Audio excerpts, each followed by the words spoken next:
ഇതൊന്നും നാട്ടുകടപ്പല്ലടാ രവി. ആദ്യ രാത്രി പെണ്ണ് വീട്ടി വെച്ചാണോടെ?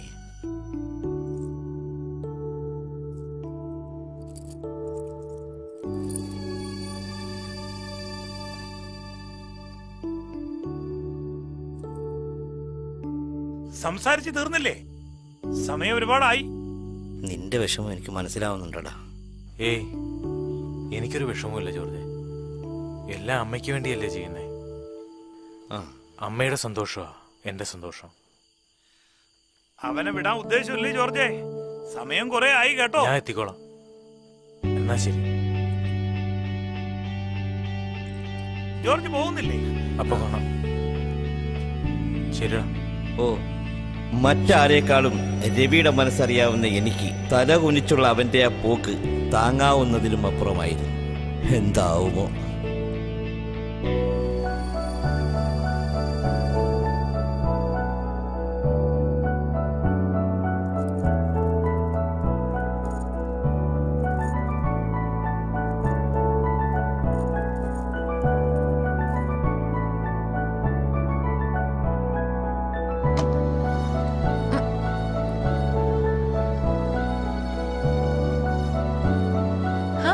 വന്നോ?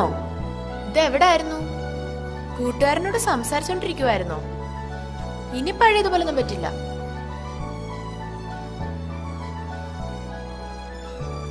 ഇവിടെ എല്ലാരും തിരക്കുന്നുണ്ടായിരുന്നു.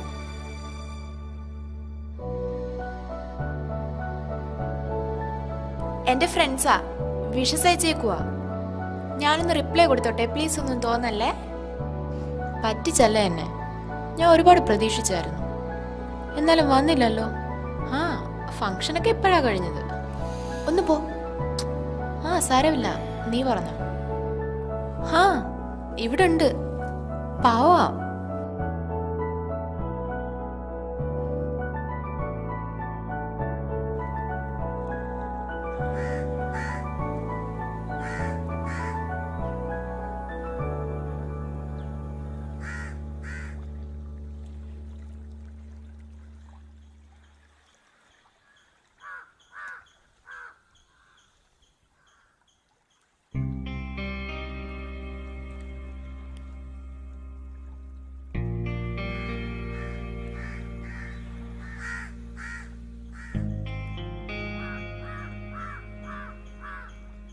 ഇന്നത്തെ ദിവസം എൻ്റെ ജീവിതത്തിലെ പുതിയൊരു അധ്യായം തുടങ്ങുകയാണ്.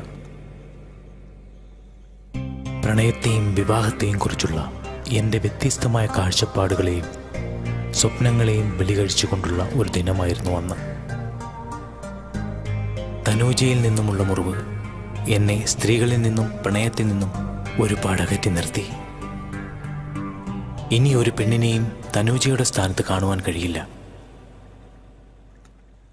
എന്നിട്ടും ഞാൻ വിവാഹത്തിന് സമ്മതിച്ചു. എൻ്റെ അമ്മയ്ക്ക് വേണ്ടി, അമ്മയുടെ സന്തോഷത്തിന് വേണ്ടി. ചാന്ദിനിയോട് നീതി പുലർത്തുവാൻ എനിക്ക് കഴിയില്ല എന്നറിയാമായിരുന്നിട്ട് പോലും സിനിമയിലെയും നാടകത്തിലെയും നായകന്മാരെ പോലെ അവളുടെ മുന്നിൽ ഞാൻ അഭിനയിച്ചു തകർത്തു. എന്നോട് തന്നെ ലജ്ജ തോന്നിയ നിമിഷങ്ങളായിരുന്നു അത്.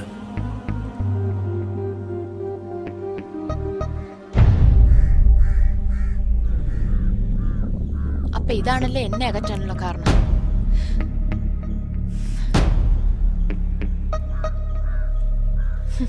നമ്മുടെ രവിക്ക് നല്ല മാറ്റമുണ്ട് അല്ലേ? നല്ല മാറ്റമുണ്ട്. എല്ലാം ദൈവത്തിന്റെ അനുഗ്രഹം.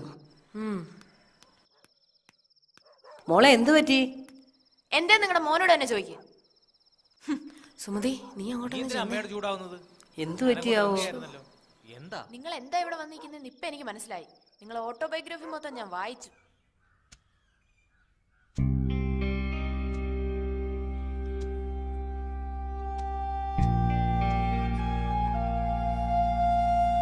ഞങ്ങളുടെ നാടകം ഇഷ്ടപ്പെട്ടോ?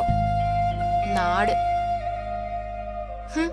ഇതാണോ നാട് ഇഷ്ടപ്പെടാൻ? ഈ കുഗ്രാമത്തിൽ നിന്ന് എങ്ങനെയെങ്കിലും രക്ഷപ്പെട്ടാ മതിയായിരുന്നു.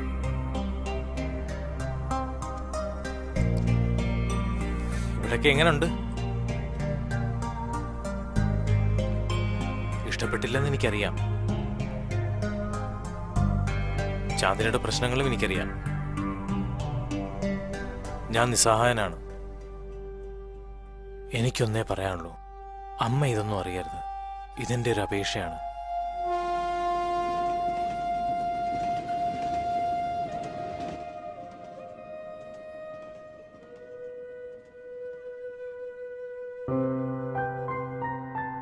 മോളെ ചാന്ദിനി, ആണോ?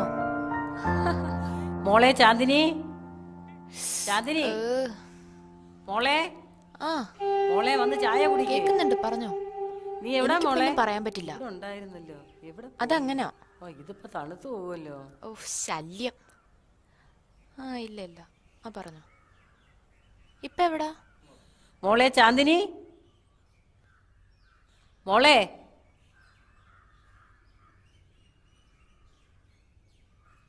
മോളെ ചാന്ദിനി. ആ, എന്താ വേണ്ടേ? ആ ഇനി പറഞ്ഞോ. ആണോ? തരട്ടെ? ആ ഉമ്മ. ഇനിയും വേണോ? ഉമ്മ. എനിക്കില്ലേ? സൂപ്പ്. അതെ, കൊള്ളാട്ടോ. ഇവിടെ ആരും ഇല്ലേ? എവിടെ പോയി എല്ലാരും? ഛേ, ആരും ഇല്ലേ ഇവിടെ?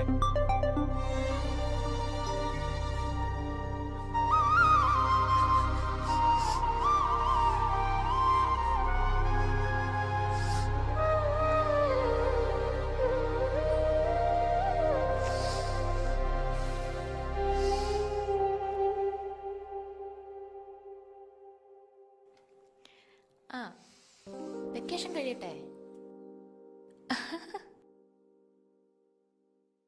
നീ ഒന്ന് ക്ഷമിക്ക്.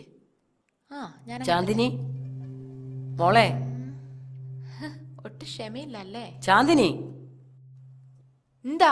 കയ്യിരിക്കുന്ന താത്തു വെച്ച് ഇങ്ങോട്ട് വന്നേ. എന്താ നിങ്ങക്ക് വേണ്ടേ? എനിക്ക് നിന്നോട് കുറച്ച് സംസാരിക്കാനുണ്ട്. മോളെ, ഇങ്ങോട്ട് നോക്കിയേ. ഞാൻ പറയുന്നൊന്ന് കേട്ടെ. സ്വസ്ഥമായിട്ടിരിക്കാൻ സമ്മതിക്കുന്നില്ല അല്ലേ? ശല്യം.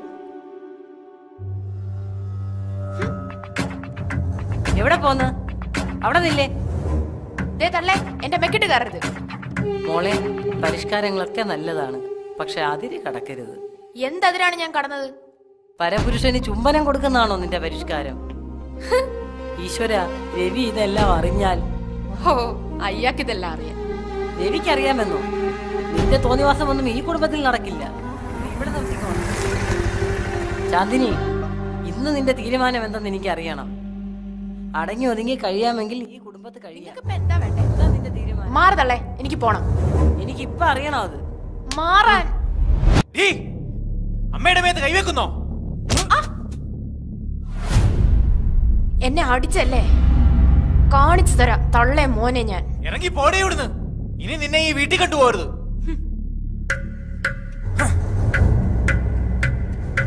മോനെ രവി, നിക്ക്. മോനെ, നീ ഇതെവിടെ പോകുക? ഞാനിവിടെ ഇറങ്ങുവാ. അച്ഛാ, എത്രയും പെട്ടെന്ന് വണ്ടി വിടണം.